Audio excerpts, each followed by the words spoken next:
Hello everyone, welcome back. Yes, it's me again. Yes, I know. Rosie is downstairs and she is currently booking in all the upcoming practitioners for end of June and on, which is really exciting. We've got some very exciting people that we are going to be having here at the Collective Creative Initiative. I want to start off by saying please, please, please share. People are still getting their head around that this is free. So please share on our Twitter. We are at Collective Creative Initiative, and on Twitter we're at CCI 2020. Just let everybody know about it.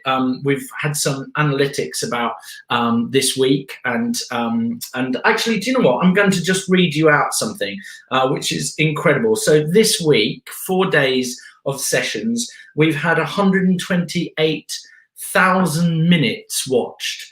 128,000 minutes have been watched of the sessions that we put up so far, and people are writing from Canada, America, from South Africa, Germany, Portugal, Holland, and so it's really getting out there. But keep spreading the word.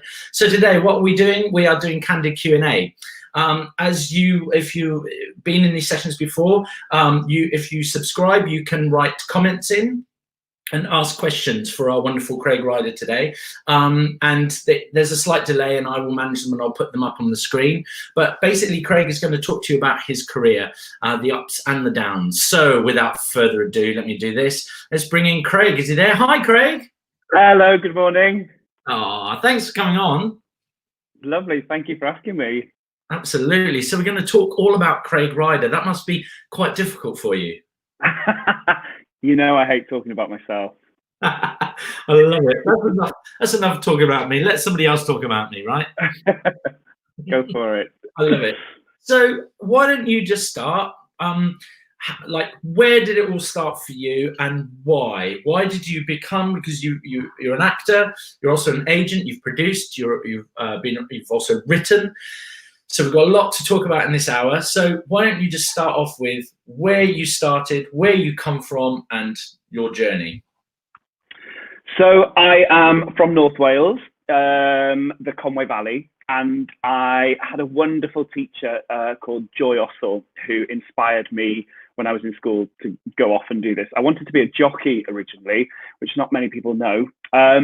And Joy really sort of pushed me in school to go down the drama route. And I was from quite a rough council estate, loveliest people in the world, but not much money to support me growing up. And I remember my careers advisor saying to me in school, you know, people like you can't go to drama school, you should think about doing something else. So I feel like those words just pushed me forward. They could have broken a lot of, you know, young 16-year-olds, but it made me go, no, I can. And I had Joy behind me all the way saying to me, yes, you can, yes, you can. So to cut a long story short, I went to LIPA. It was the first 3 years the school was open. Did my training there, which was wonderful. And then went out there, and had this wonderful career to date as an actor, singer, dancer, and did duress. I write, direct, produce, like you said, and I've now got my agency, Ryder Management. Amazing. And so tell us about some of the highlights of, because you did TV as well. You're a Welsh speaker, is that right? I am, yes, fluent Welsh. So one of the first jobs, so I'd have to say that when I was in drama school, anybody who knew me would say I was an opportunist. And that's not about trampling over people, but just looking for opportunities, taking them, creating my own. And a friend's mum saw an advert in the newspaper, and there was a reality TV show in Wales, and it was a bit like the one that was over in the UK, in England, where they were looking for a family for Emmerdale, and Wales sort of copied it, and they were looking for 3 students to join Pobl y Cwm. And I went through the rounds, and I won a place, and so I joined the soap. So it was a wonderful experience for me, and kind of like a bit of a pat on the back for taking the risk of going to drama school, funding it all myself, getting myself into a hell of a lot of debt, and then having this wonderful job that paid all of that off. Brilliant. With regards to, because a lot of people out there may not know that Wales produce their own TV soaps and so on and so forth in the Welsh language. I mean, I certainly did because I grew up in Wales as a child. And in fact, the very first program on S4C before Channel 4 was Super Ted. Or how do you say that in Welsh? Is it Super Ted? Super Ted. I remember watching it. I was just like, this is amazing. And it was Welsh S4C. It was in Welsh. And that was revolutionary back then in the 80s, I think. It was absolutely incredible. But so we'll come on to that. There's a question. I think people might even ask this, but you know, from that, what was your next step? You went back into theatre. Did you want to go from Wales and then enter English TV? What was your idea then after Publicum? So the first job that I ever did, I came out of drama school and I worked for a theatre and education company who were just marvelous. And people had said to me, you know, don't go do TIE. And I have to say, it was like an extension of my drama school training. They were an amazing company. They're called Ape Theatre Company. Look them up. I'm not sure if they're still going, but incredible directors. And it was like 3 years condensed into 3 months. It was fantastic. And then I went to do the soap. And then after that, I just wanted to get to London and I wanted to be in the West End. That was my big thing. Like a lot of young graduates, they want to be in the West End. And I did a couple of tours. I did other jobs, but nothing was getting me into the West End. I was getting to finals and not getting any further. And then I went off and did a cruise ship. And a few people were like, why are you going to go and do a cruise ship? And I was, you know, I was just an opportunist. I wanted to work. I wanted to earn money. And my attitude has always been, being happy is performing for me, you know, alongside a lot of other things. And if you're being paid to perform, that's what I did my training for, to work as a performer. And then I went and did the cruise ship. And again, that was an extension of my training. It was incredible. And it's no coincidence that as soon as I got off that cruise ship, I got offered a UK tour and a job in the West End straight away, like 4 weeks after the cruise ship. So I went through the round, then I got offered We Will Rock You. And that wouldn't have happened before the cruise ship. It was just that extension of my training, so to speak. And do you feel like, having gone on that cruise ship and having done myself as a performer and done a lot of contracts and absolutely loving it, it's you are the front person. You know, you are on show. There's no hiding from it, and you live with your audience, and they critique you at breakfast and things like that. And it really, I think, it really builds the thickness of your skin as well. And also, when you're on stage, you are literally generally like the lead or one of the leads. You know, there's no kind of mass ensemble. Did you find that? Yeah, I mean, just initially the rehearsal process, I think we did 5 weeks and had to learn something like 8 shows in 5 weeks. Well, no drama school training gives you that. Nothing on land gives you that. Rep companies are not even doing that really. So it was crazy. I mean, I just remember going home crying all the time. But you know, it was crazy. And then once you're on the ship and you're putting them all into place, once all that dies down, then you've got the passengers who are generally, you know, our shows were good. The passengers loved them. You know, it was just a wonderful, wonderful experience. I loved it. How was it when you got the call? You're going to be in We Will Rock You. I mean, I remember a friend of mine, Matt Dempsey. I'd gone round to his house and I was like, oh, I just need someone to play the piano for me. And he always says he can't play the piano, but he can. You know, he's one of them. So he played through for me, and then he stopped and he went, oh my God, I think you could get this. I think I don't know. He hadn't heard me sing high. And he was like, do it again. I think you could get this. And I remember going to my audition going, yeah, I think I could get this. And then I watched the show, and then it was the finals. And then, and, you know, it's a lot of people's dream, isn't it, to be in the West End. And I managed it before I was 30, and I bought my own house before I was 30. And I did it all through being a performer, not through having to work behind the bar or having to do any, you know, I have to say, when I first moved to London, I stood in Harrods and Selfridges all weekend in a Slender Tone vibrating. So I've done it all, but you know, I earned my money from performing, which, you know, I'm really proud of. Absolutely. And how long were you in Rocky for? Oh God, they couldn't get rid of me. I stayed there for 3.5 years. Brilliant. 3.5 years. I mean, the happiest, anybody who's been in We Will Rock You in town or tour or anywhere, I suppose, but it's just, I feel. One of those shows people talk about that just, they bred a vibe that people just love it. It's like Starlight Express. People just never need to leave that show once they're in it. Yeah, it came from the top. It came from the top, from Queen themselves all the way down through management and everything, to the director, the choreographer, everybody who worked on that show. I have to say, I loved the cast, every cast that joined, crew. Just at the theatre it's where I grew up, really. And then so returning there last year to do Bat Out of Hell was a very surreal experience for me. It was like, but it was amazing. Bat Out of Hell, that was an outstanding show. My God.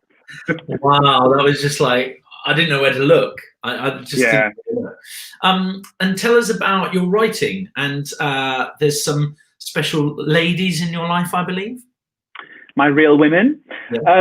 Yeah. So this is what I always say to anybody is, you know, don't allow people to tell you you're just an actor, or which is what is lovely about this creative program, is that, you know, you used to write in English. If you enjoy writing, write, because you never know what will happen. You never know what opportunities you can create yourself.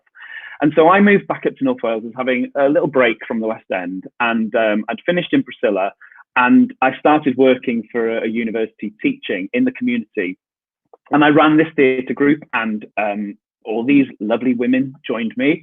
And then the funding finished, and that was it. And the women were like, "Oh, please can we continue with this group? It's, you know, it's our lifeline now." So I was like, okay.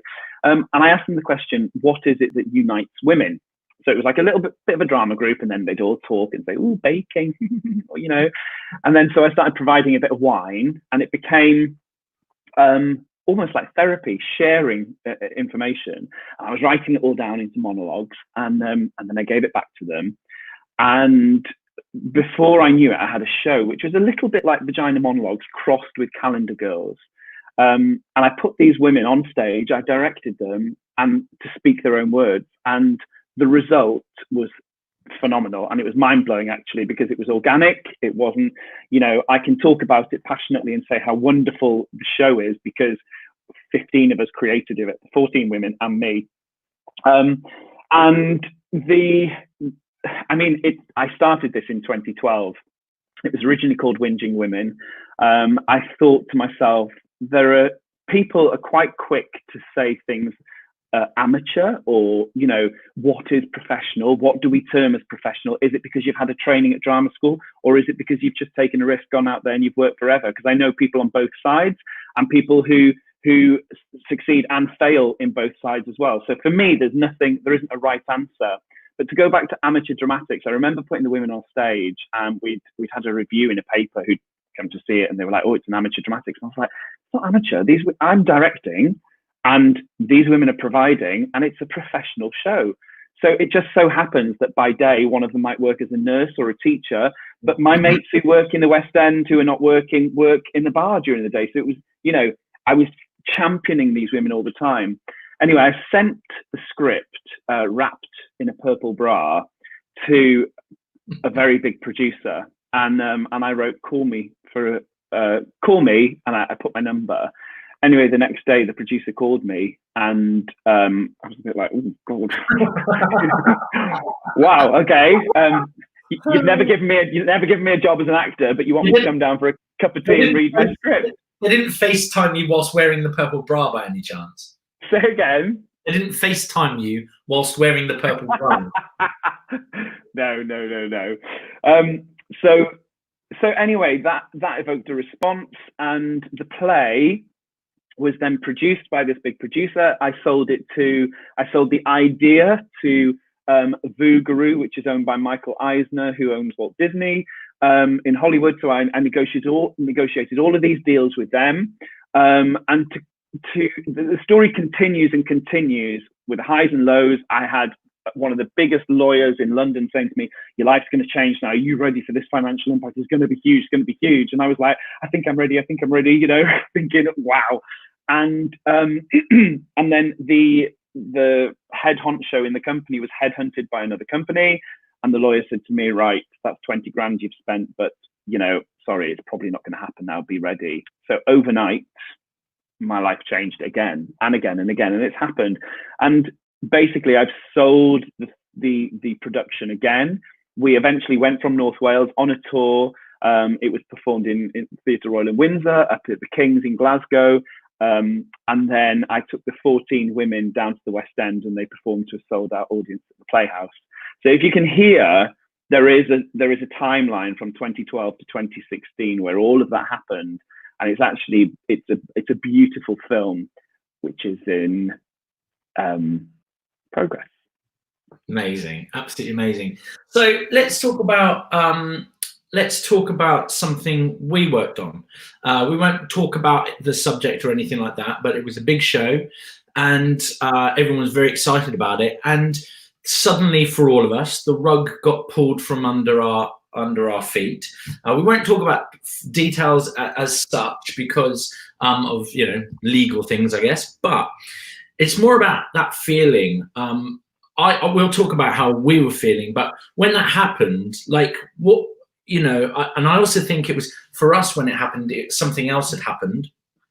And I think something else had happened to you professionally as well. It might have been with the women. And suddenly that was done. Talk about that day. Because I remember finding out from you messaged up about it, not from the producers. And I was like, this cannot be happening. But what, how did that feel?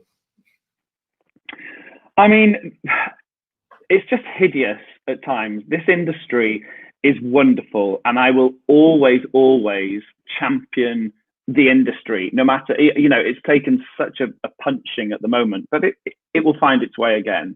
And there will be companies who have a go at things that succeed wonderfully, and there'll be companies that fail. And, the company that we worked for failed, but I could see it 4 weeks in. I knew what was happening, so I prepared myself. And then I could see young graduates around me who just weren't prepared, who were me 20 years ago. And it had happened to me on another job 20 years ago.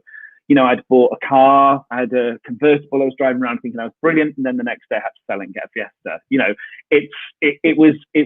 It was tough then. And it still is tough. I've just lost a job just before, during this lockdown now. And the way I found out about that was through the circuit, not through any professional means. So it happens and it's tough, and you've got to have thick skin, and you've just got to be able to carry on. And I rely on my friends heavily.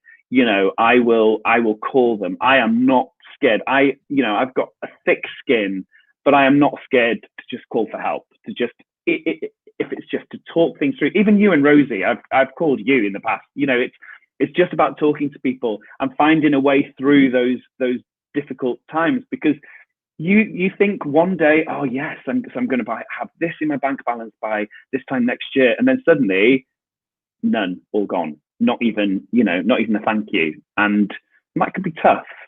It felt so exposing for us as well. And having worked on it for over a year, the project for over a year, being the first creatives on board, bringing people in who trusted us. And I remember sending out, we were feeling very, very bad, very low, very, very, very, very low. And something else had happened on another project, and it was a really rough week, very rough week for us. And we felt very lonely as a company. We just felt as though we didn't know where to turn or who to turn to. And we sent an email out to agents just explaining and apologizing, saying so. And the responses back from those agents just had us in bits, because it's until you reach out, you don't know. And I think it's such an important thing to know that when those things happen, and they will happen, you're not the first. That you're not the first person to happen. And we then cast a wonderful workshop of a production called Myth, and Arlene Phillips was directing on it.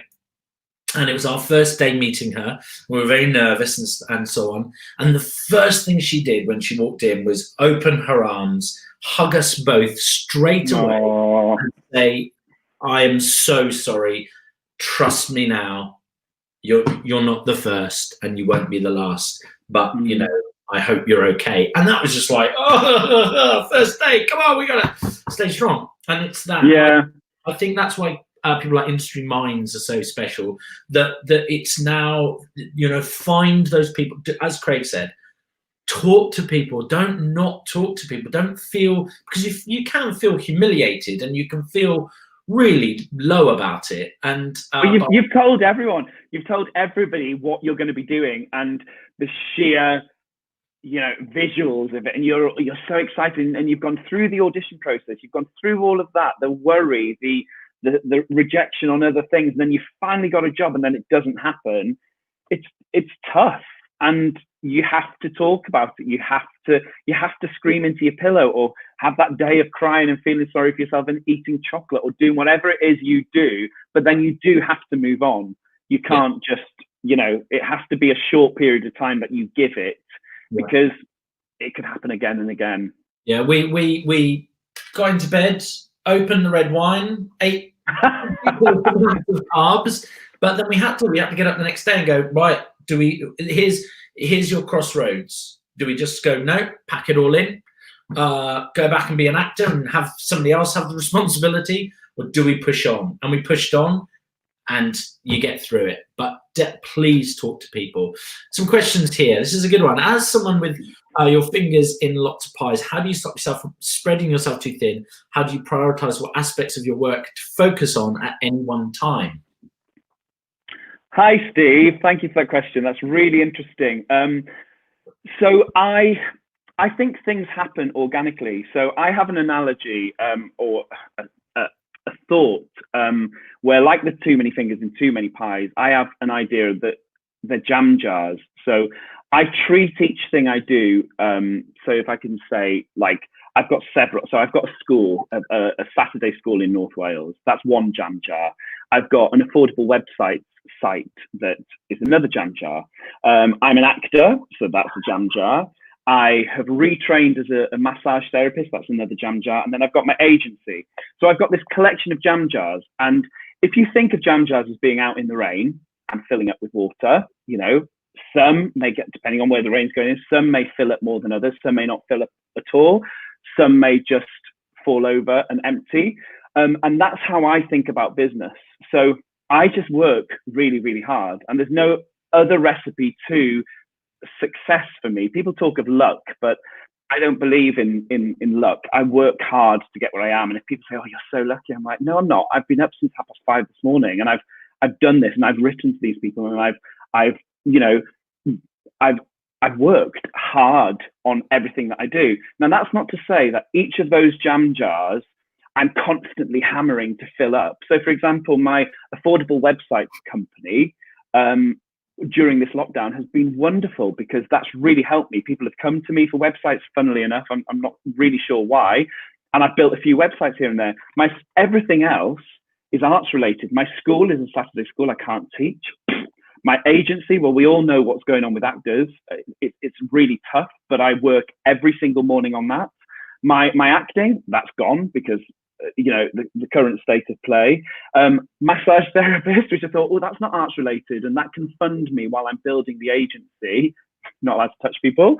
And you know, what actually keeps me going at the moment is being a dad. And I know that I put all of my time and invest my time into that, and my kids will do well. So in terms of spreading myself too thin, I don't believe that I do. And if anybody comes to me and says, "You are here," then I will take that on board. But I just work hard. And I know if one jam jar is half full, then that's doing fine. I then delegate and pass that on to other people. There are jam jars that I can just turn over for now and then turn back over when I need to. But yeah, hard work. And I get ill once a year. So that's when I'm probably spreading myself too thin? It was an analogy that we were. So Rosie and I we're we talk about this all the time, very similar to you in terms of things that we have going on, and that jam jar analogy made it very clear for us, and so it actually de-stressed us. Weirdly, we go, right, okay, and when it was like, when things have not worked in other areas that we invest our time in, they have been working, so it kind of keeps it balanced. But I think the essence of it is we work 7 days a week, every single day, right through into the night. That's how we make it happen, and nothing suffers. It's just, and you know what? The other thing is, I love what I do. So I work for myself. I'm not employed by anybody else unless I go and do teaching, or I take some employment as an actor. Obviously, I am. But everything I do, I love. And so I want to put the work into it. And it's not to say that things sometimes do fail, but that's why I like the jam jar analogy, because if I just gave up as an actor and then went and ran my school, my performing arts school, put all my heart and soul into that, well, currently that's not doing anything. You know, currently I could be teaching online, but I think that kids are under such duress at the moment that the last thing they need is me forcing them to do some drama. You know, we offer a Saturday class for 3 hours, and that's enough for me within that jam jar. So I hope that.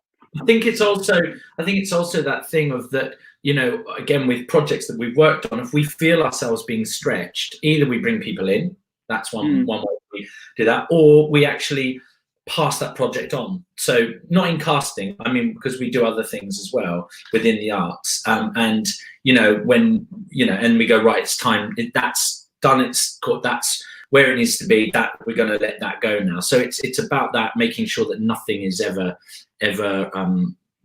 you know, we never put less into to one or the other. And yeah, so time management as well, isn't it?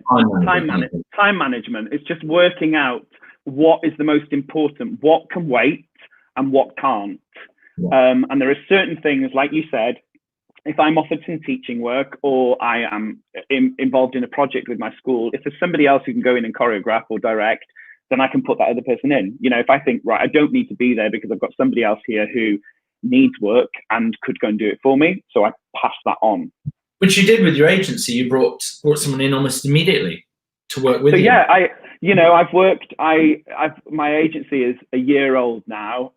It's, you know, it's still a baby. I'm learning. I've got lots of people who offer me friendly advice all the time. I've got to mention Fiona from Keddy Scott. She's literally, and obviously Rosie and James, but Fiona is just, you know, she's literally like my guardian angel at the moment. And not that I've needed to call on her very often, but sometimes I'll have a question and I know that she will have the answer because she will have been through it a couple of times. And with my agency, I quite quickly realized that just having a small number of clients was never really going to work, because I needed more, therefore I needed people to assist me. So I do have 2 agents, and there's some exciting things happening in the near future with that as well. So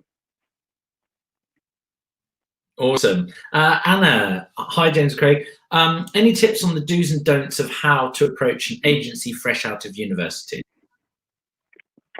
I love a bouncy email. When I say a bouncy email, first of all, it needs to be addressed to me, not to whom it may concern or any of that kind of stuff. Just do your research. It's really easy. It's all there on my website all the time. I like an email that gives me some personality, and people take themselves very seriously. And I must get at least 20 emails a day of a bog standard generic drama school have written this email, and then it's copy and pasted and just the name's changed. And it just shows nothing. It shows nothing about you as a person. And when you're coming into this industry, it's tough enough as it is. And no matter what, you will have some unique selling point about you, no matter what it is. It can be anything, you know, having masses of curly hair, being, I don't know, whatever, but you will have, and you must know that, and you must talk of it. And it can be something not related to the arts, or find some way just standing out a little bit There's nothing worse than getting a generic email that your tutor has written and passed out to everyone, and then you get that. It makes me think, well, do I want to represent this person? Because that's a bit boring. We've been doing these industry surgeries, and cover letters is one of it. And it's really just, I mean, it's really about that, exactly what you said.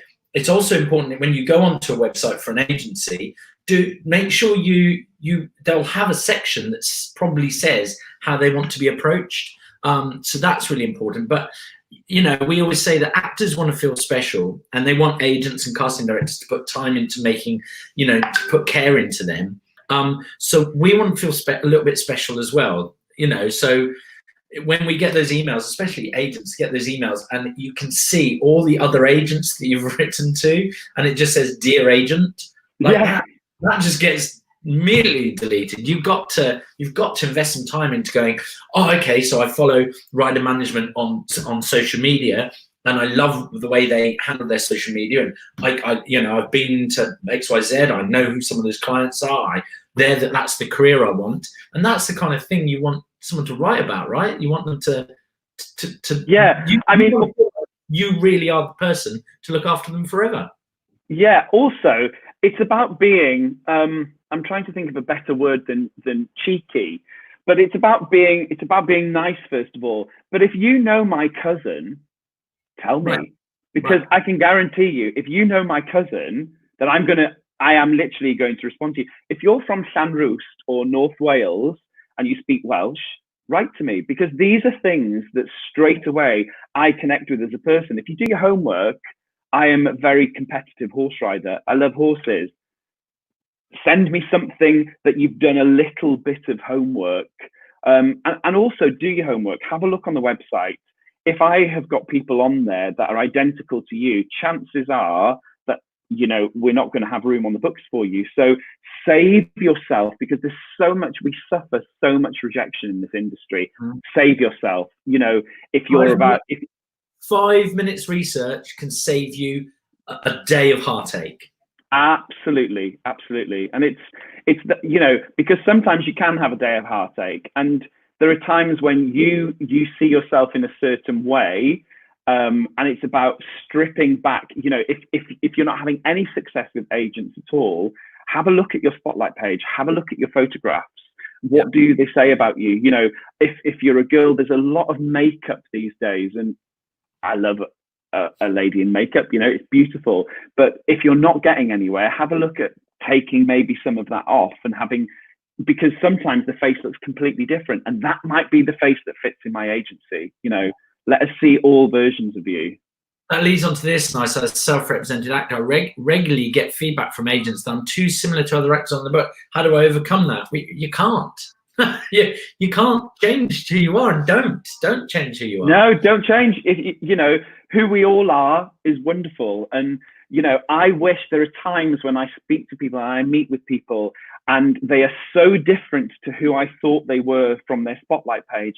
And then I'm like, oh, and I say to my assistant Ian, like, oh, I just really want to take them on, but we're already fighting for auditions for our other client, and not getting enough auditions for our other. So to take another person on who is identical. So again, this is something that I say to everybody. It's not always your fault. It's the same when you go for a job. You might get to the finals, you might do the best job, but then in the end they cast the other person, the other leading role is 2 foot taller than you or whatever, and therefore you'd never look right. So in terms of looking too similar to other actors, just keep going. You'll find the right agent. Definitely. Here's one from Shay. Hi Shay. Is that yes? Hi James Gray. Do you prefer submissions from Spotlight members only, as many CDs agencies prefer this? I'll start. No, it's very different for casting directors. Our job is to find talent. So if doesn't matter what platform you use, whether that's Mandy.com, Backstage, Spotlight, or none of them. As long as when you write to us, everything is precise and concise. So get everything onto a Dropbox or to Vimeo or somewhere, or Google Drive, so that when you write that nice email that Rosie, that Craig has mentioned, very similar. It's not me. That you're not, what you're not doing is putting a massive headshot in, a CV, 3 links to YouTube links all over here. Don't do that.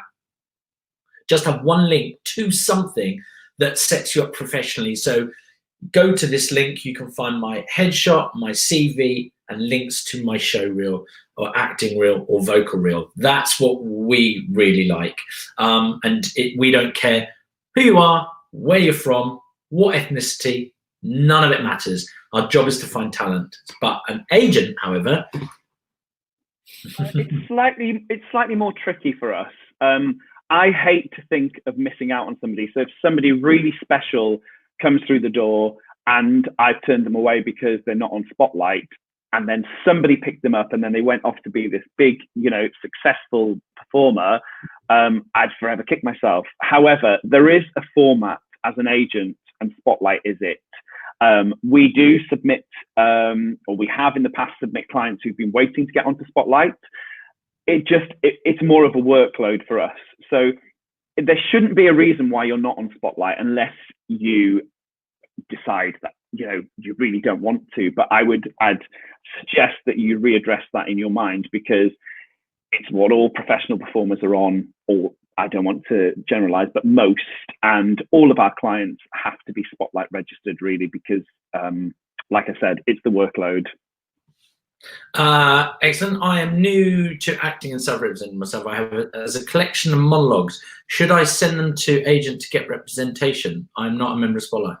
I have as a collection of do you mean you've Yvette, will you just answer this question for us? Do you mean you have filmed a collection of monologues? Is that what you mean? Craig, do you understand what she means? So I'm using acting, so I have a collection of monologues. Should I send? So if you've performed the monologues like a talking heads, go for it. I mean, I would say as long as you are well studied in terms of being professional in the way that you approach anything in life, an agency, a job, whatever, as long as you approach it in a professional manner and you've studied what that professional manner is, then go for it. Because who knows? I would hate to be the one to say to you, no, don't do that, go and do something else, because it could be wrong. I will say to you as Craig Ryder what I think and what has helped me with the successes and how I've dealt with the pitfalls, but it's certainly not right or wrong.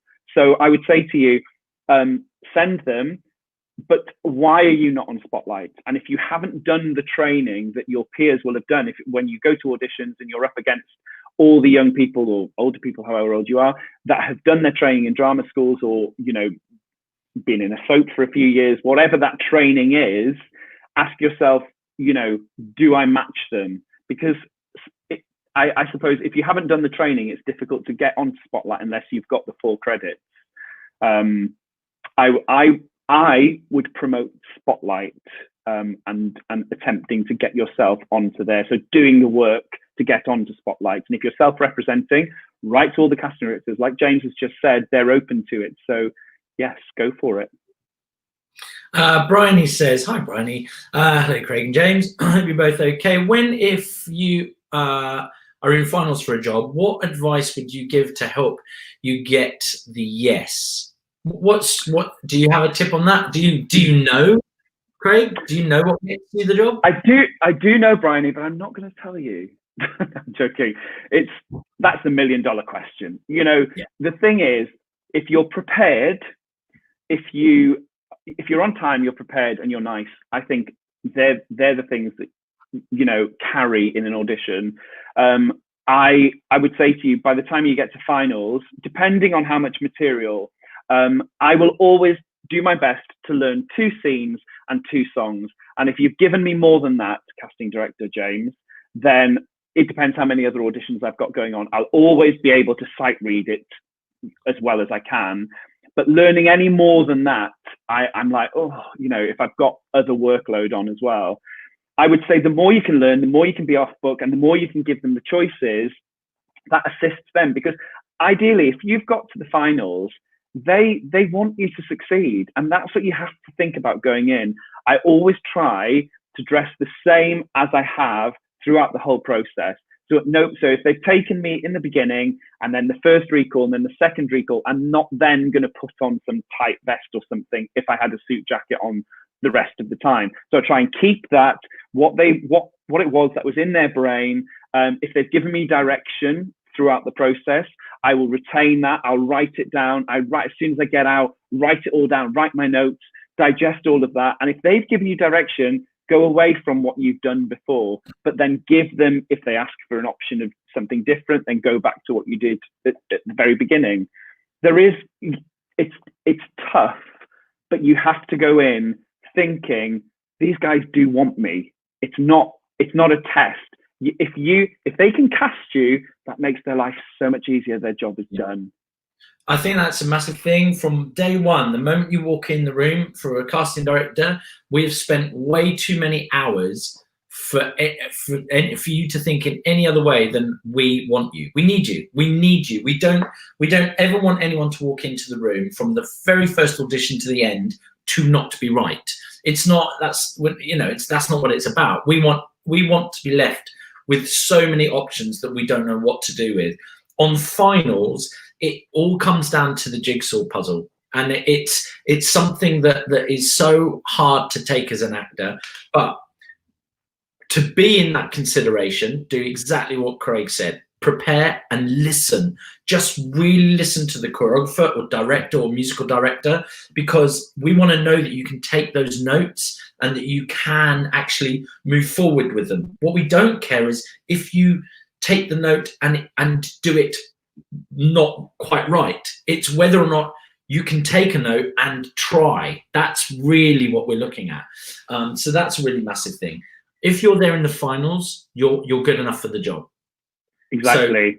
So you've got the job. It's somebody else is going to put you out of it. And whether or not that is someone that isn't even up for the same role. So for example, if we come to finals and we have, let's just make this easy. We have 3 male actors, okay? And we have 3 female actors, all right? And let's just keep this really basic, really just 3 and 3. And the day before, one of these male actors, okay, gets offered another job and takes it. And we're left with two male actors and 3 female actors. By losing that male, that could have lost you the job. It's as simple as that. So there's nothing you can do about it. It comes down to being in the room and then putting the jigsaw puzzle of the cast together.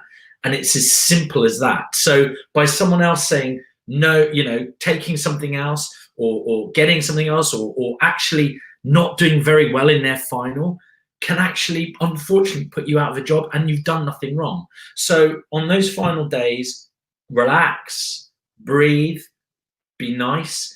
Take that tip about what you wear. That's always a great one. I used to do exactly the same.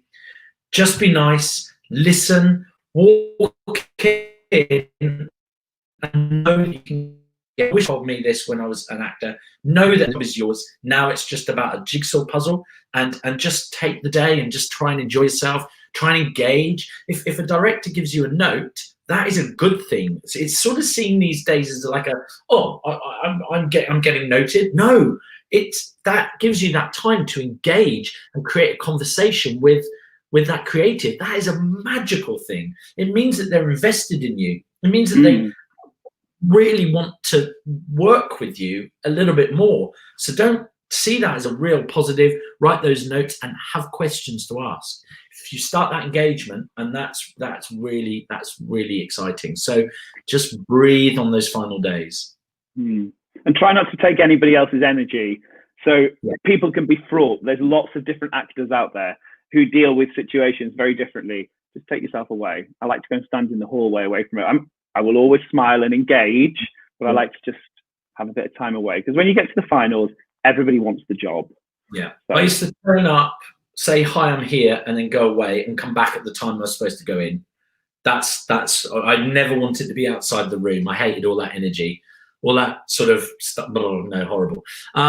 Do you represent UK-based actors? Do you only represent UK-based actors? And do you think UK agents might consider actors based abroad in the future as self-tapes become more common in the early stages of casting? I'll do the casting side. We chatted with Andrea Clark about this yesterday. Yes, we'll see people from all over the world because stuff is cast and filmed all over the world. But do be prepared that you have that bank balance where you will, at some stage, probably need to meet the director. So there will be that contact time. No matter how much is done through initially through self-tapes, there will be contact time that's required because we need to meet you. We need to see you in the flesh. We need to have that connection. The director needs that connection. So as long as you know at some point you might have to fly over, then of course. Can you also let us know where you're writing from? Love to know that. What about you, Craig? Yes, I mean, Zoom has opened up a whole new world during this lockdown. We've met so many graduates and so many lovely people. So we can obviously meet people from all over the world. I think to touch on what James said with actually, if the work is in the UK, you have to get here. You may have to fund that yourself. Obviously, as an agent, I like to meet all of my clients. And so that would be a trip over here, unless you could provide me with a holiday. So I think, yes, we're open to representing clients all over the world. I think there can be challenges with that, but certainly with self-taping, you know, for the first few rounds, that's a possibility. Yes, yeah, write to us. Definitely, and let us know where you're from. This is mad. I've always loved ice cream. I used to go on long walks with ice cream, but I don't think I can do that now because it's summer and the ice cream melts away, which makes me very sad. Thanks, Andrea. So Vet says, thanks for answering my question, much appreciated. I have not attended drama school, only workshops. I'm in my 50s, following my dream now. I will take your suggestions on board, thanks.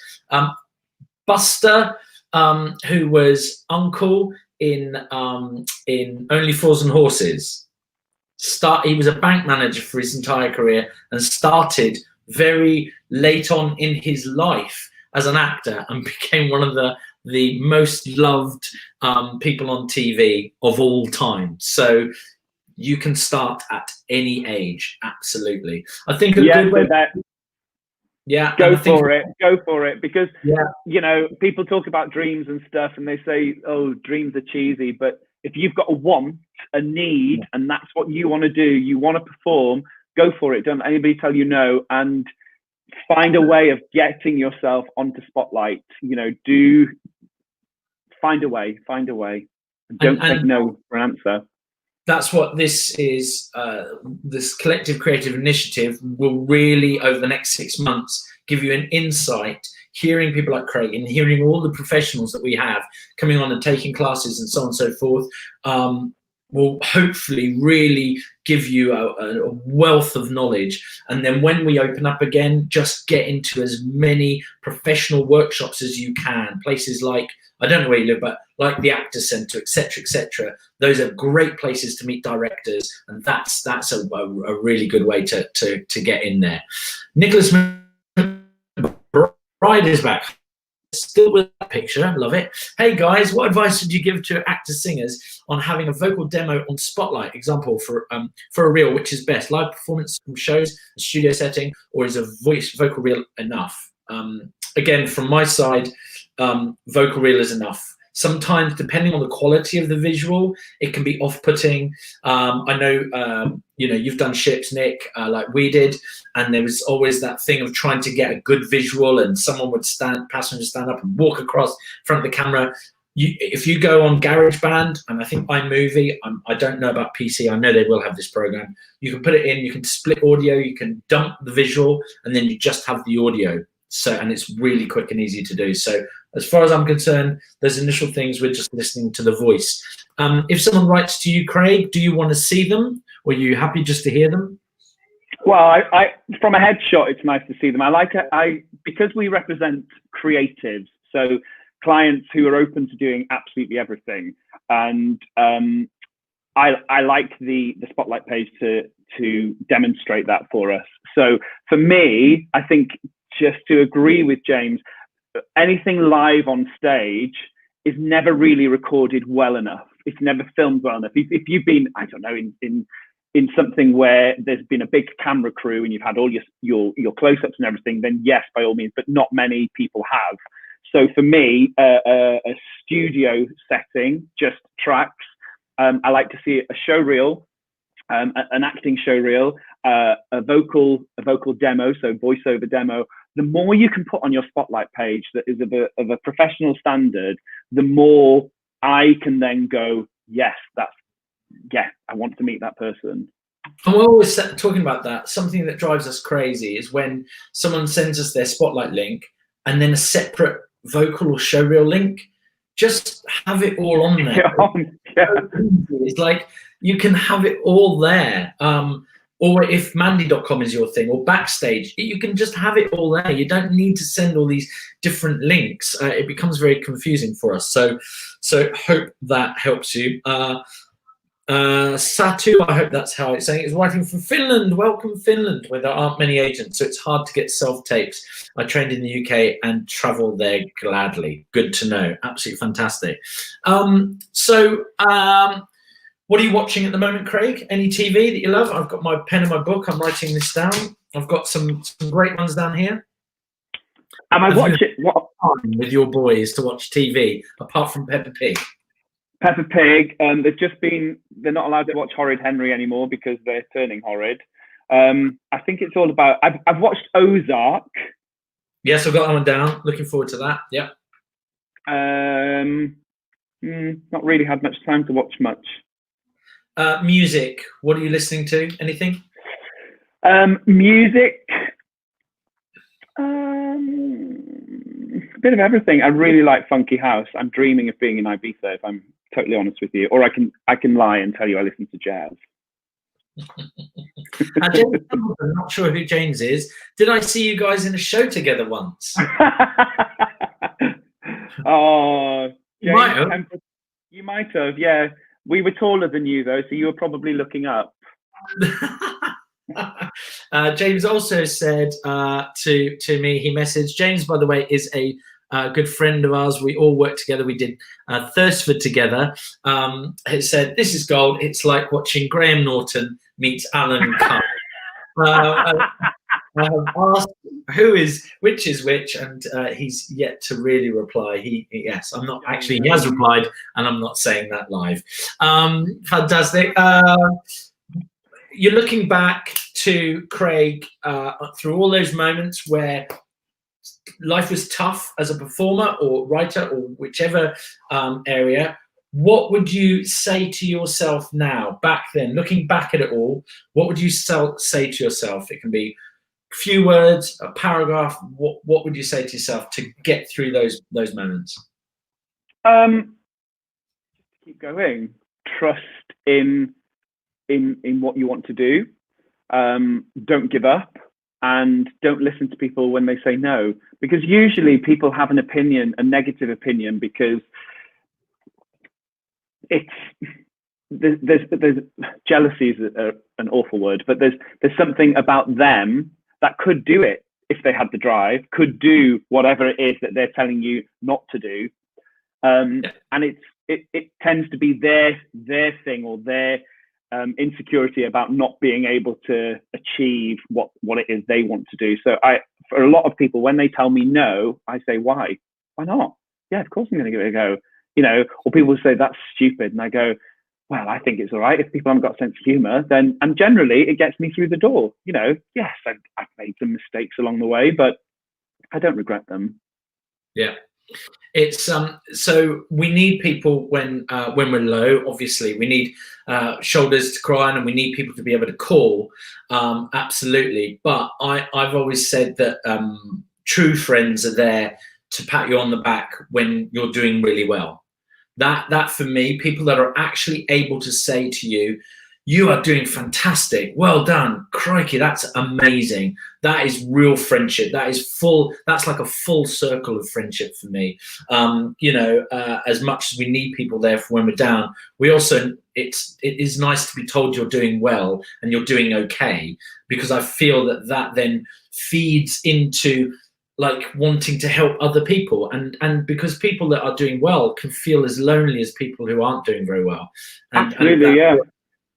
And I think people who want to share your success and get involved and spur you on, you know, I'm proud to say that all of my friends are like that.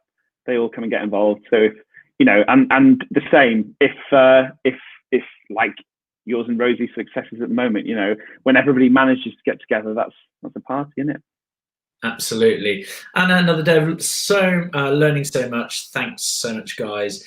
We'll get thank you so much, lots of useful information. Well, we're going to log off in a moment.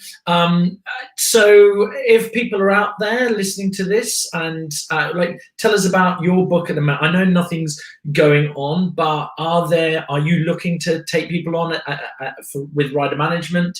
If so, rather than having like just everyone write to you, are there areas in your book that you're seeking people? What are you looking for?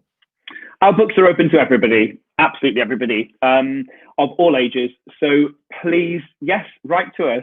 Again, you know, give us some of your personality. Make sure your spotlight page, go and have a look at it and see if it's the very best version of you. Because if you're not hitting the mark with even getting seen by agents, then stop, have a look, edit, do something. Don't keep doing the same thing, because all it will do is keep getting the same outcome.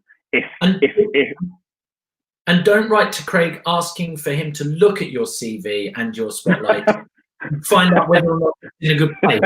Don't do that. No, please don't do that. No. Go and look at. But if you've not been getting through the door, we've given you all the things. Look at it. Have you got all your skill sets in the right place on there? Are you using those highly skilled asterisks? Don't worry about the credits so much, but are they clear to read? Are your headshots, do they represent you? Do you have some form of reel on there? You know, and package it well. Like, that's really important, I think. And be brave with the headshot. We're not all supermodels, and you can see through any kind of big hair and big makeup. Not so much with the men, but you know, be brave.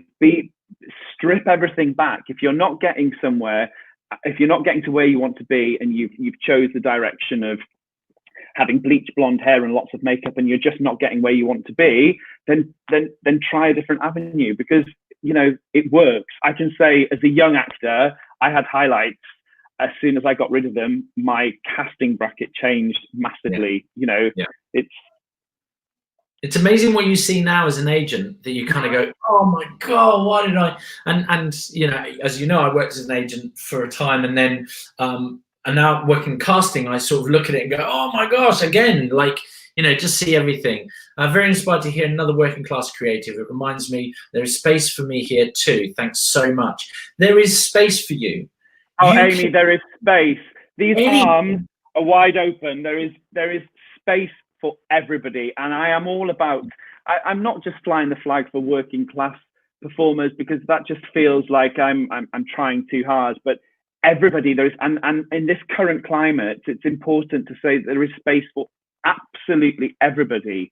You know, we all deserve, if it's what we want to do, we all deserve our own personal successes, and the way you get that is by keeping going and working hard.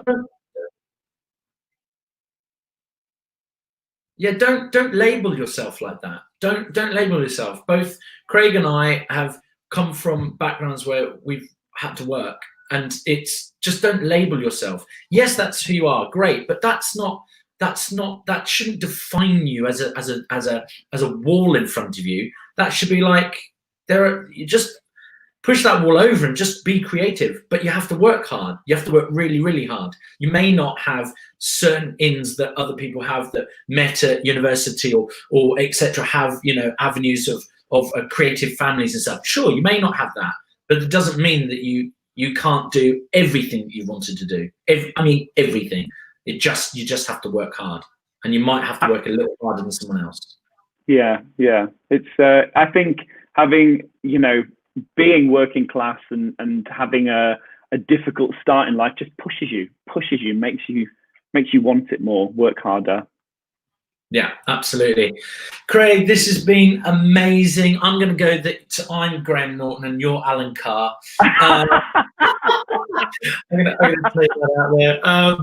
Thank you so much. You've seen the love share there. I'm sure when we stop, there'll be more days because of the delay it comes in. Thank you for joining us here at our Candid Q&A, and we hope that you'll come back and do other sessions with us over the coming weeks.